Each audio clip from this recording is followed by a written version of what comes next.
Welcome to our Hong Kong Brief program. I'm your host, Jenny.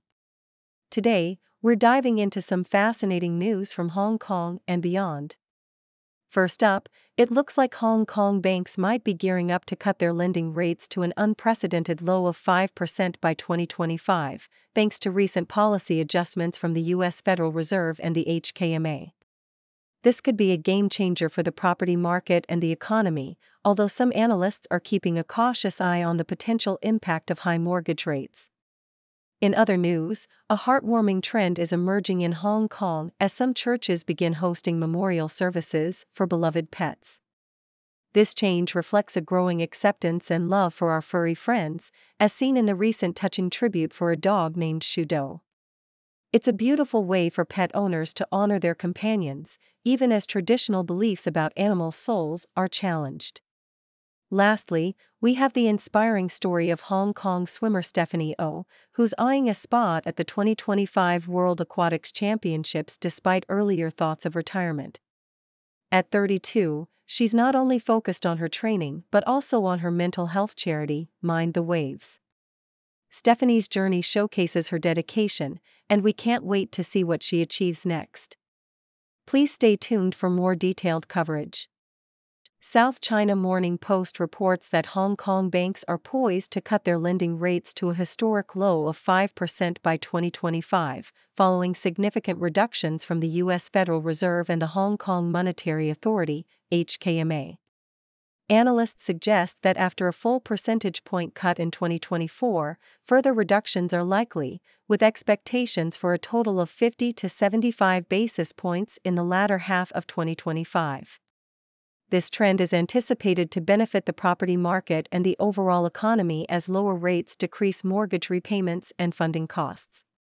With the current prime rate set at around 5.25% to 5.5%, experts believe that competition among lenders will drive further cuts, potentially leading to a resurgence in property investment despite concerns over high inventory levels.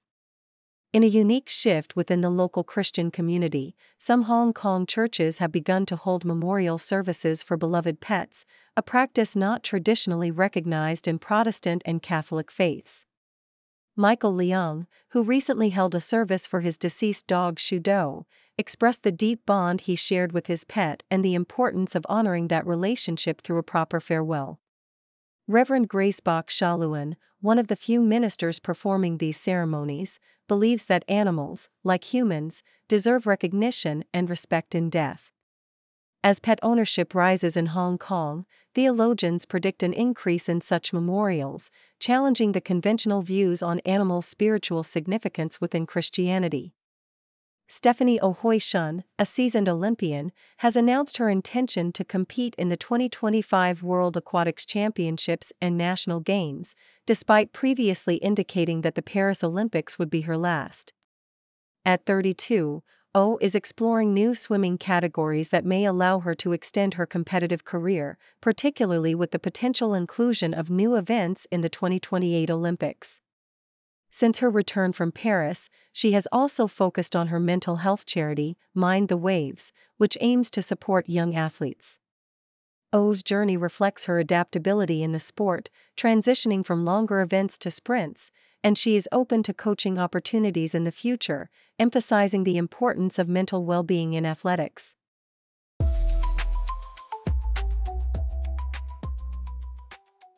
South China Morning Post reports that 2024 has been a tumultuous year for Malaysia's social media landscape, marked by boycotts, scandals, and tragedies that have captured the public's attention. A significant backlash against major American fast food chains like McDonald's, KFC, and Starbucks arose due to the ongoing conflict in Gaza, leading to the closure of numerous outlets as consumers linked these brands to support for Israel. Meanwhile, a viral TikTok video exposed alleged rigging at the Chinese tea chain Cheggy, prompting a public outcry that forced the company to issue an apology. The bizarre antics of Alice Chong, who gained notoriety for kissing raw dough at her job, further stirred hygiene concerns and led to multiple restaurant closures. Additionally, a tragic sinkhole incident in Kuala Lumpur raised fears about urban safety, highlighting the precarious geological conditions of the city. In Hong Kong, the South China Morning Post outlines a year of significant political developments, with the city grappling with the implications of its national security legislation amid ongoing tensions with the West. The enactment of the Safeguarding National Security Ordinance, a response to the 2019 protests, has intensified the crackdown on dissent, with notable arrests of activists under the new law. The government's efforts to suppress the protest anthem "Glory to Hong Kong" through court injunctions further exemplified the tightening grip on civil liberties. The year also saw a scandal involving the arrest of 3 men for spying activities related to dissidents and the cancellation of passports for prominent activists living abroad, highlighting the government's determination to silence opposition voices.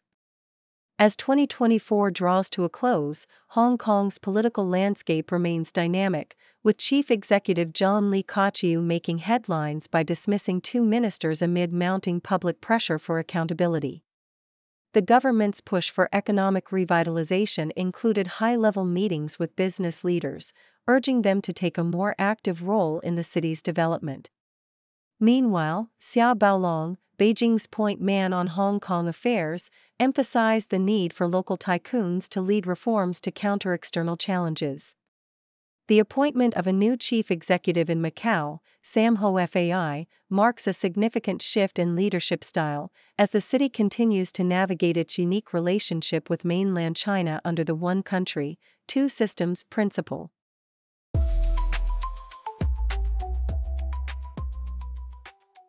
South China Morning Post reports a harrowing incident in Florida where a fire truck collided with a high-speed passenger train, injuring 15 individuals, including 3 firefighters. The collision occurred in downtown Delray Beach when the fire truck, responding to an emergency with lights flashing, maneuvered around lowered crossing arms after waiting for another train to pass. Eyewitness Emmanuel Amaral described the chaos as he rushed to the scene, witnessing firefighters escaping the wreckage of their truck, which was left in tatters, with the train's front completely destroyed. The investigation into the crash will involve the Federal Railroad Administration and possibly the National Transportation Safety Board, as safety concerns regarding train crossings continue to escalate, particularly given Brightline's troubling history of fatalities.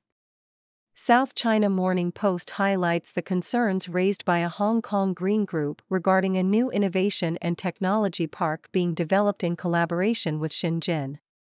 The Conservancy Association fears that the revised plans, which allow buildings up to 40 stories high, could disrupt crucial bird flight paths and impact local wetlands.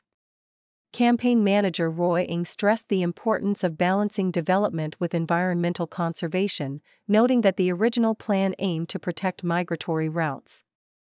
The project, part of a larger initiative to attract talent and boost the economy, has sparked debate over the potential ecological consequences of the infrastructure changes, particularly as plans for connecting roads and rail lines remain pending. South China Morning Post covers North Korea's recent party meeting where leader Kim Jong-un declared a strongest strategy in response to the United States, amidst escalating tensions in the region. The meeting underscored the perception of a growing nuclear alliance between South Korea, the U.S., and Japan, with North Korea labeling South Korea as a bastion of anti-communism. The gathering also addressed domestic issues, such as recovery efforts from recent floods, and emphasized the importance of strengthening ties with friendly nations. This meeting marks a significant moment in North Korea's policy direction as it navigates its relationships with both adversaries and allies on the global stage.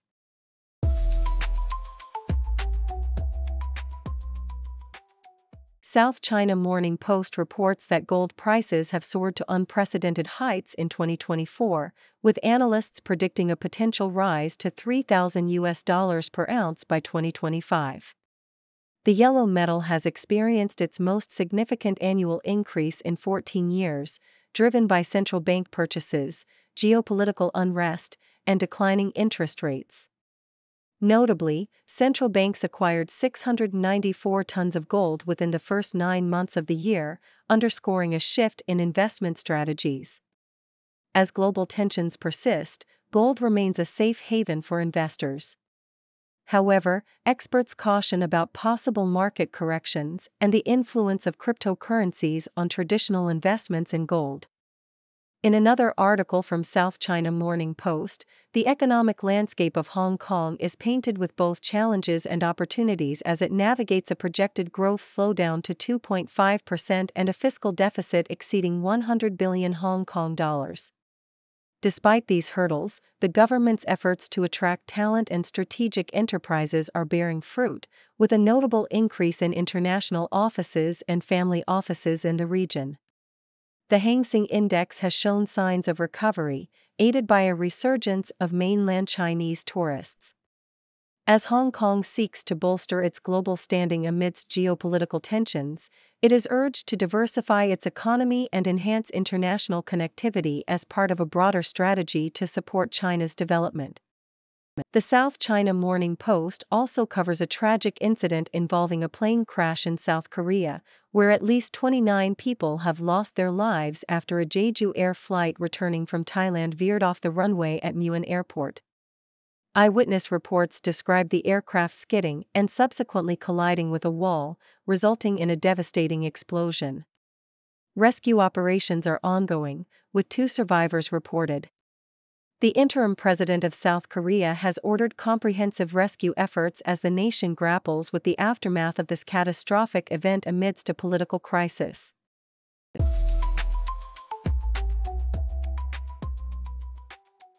South China Morning Post reports that severe weather wreaked havoc across the United States over the holiday weekend, leading to deadly tornadoes in the southeast and heavy snowfall in the west. The chaos resulted in over 7,000 flight delays and more than 200 cancellations, particularly affecting major airports like Hartsfield-Jackson in Atlanta and Dallas-Fort Worth. Tragically, at least 1 life was lost near Houston due to the tornadoes, with images from the affected areas showing the devastation of homes and uprooted trees. Meanwhile, the West Coast faced fierce winds and heavy rain, with forecasts predicting significant snowfall in the Lake Tahoe area, raising concerns about power outages and further damage. In another report by South China Morning Post, Hong Kong is tightening regulations on etomidate, an anesthetic that has become a key ingredient in the illicit drug space oil. The government plans to classify etomidate as a dangerous drug by early 2025, which will impose stricter controls on its usage in hospitals. While the drug is vital for emergency medical procedures, its misuse has surged, leading to a rise in addiction and health risks among young people. The authorities have noted a dramatic increase in seizures of etomidate and related arrests, indicating a growing problem with this dangerous substance in the city. Additionally, South China Morning Post highlights the ambitions of young tennis star Jiri Shang Juncheng as he prepares for the Bank of China Hong Kong Open.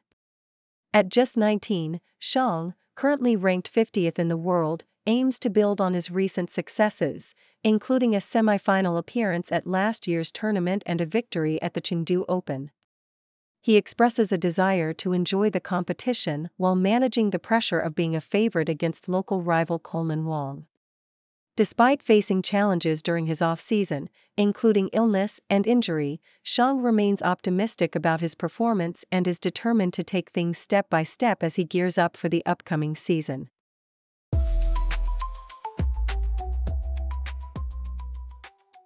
Thank you for tuning in. The content above showcases the latest briefing reports and analytical synopses, thoughtfully curated by the Siu Dou team.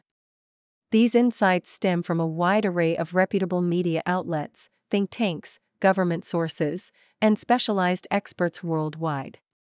We encourage you to explore these sources for a comprehensive perspective. Keep in mind that while the content may not always align with the official standpoint of Siu Dou Brief, it's not meant to be taken as absolute directives for decision-making. Comprising seasoned media professionals, learned scholars, and accomplished scientists, the Siu Dou team embodies a trailblazing, fully independent media entity. To customize Siu Dou brief to meet your professional needs, you have the option to subscribe to a diverse array of briefings on our website, siudoubrief.com. Regardless of your location, you can conveniently receive Siu Dou brief via email. Turn the lights on screen. What's the latest scene? Just you and me, laugh and disagree. On the couch we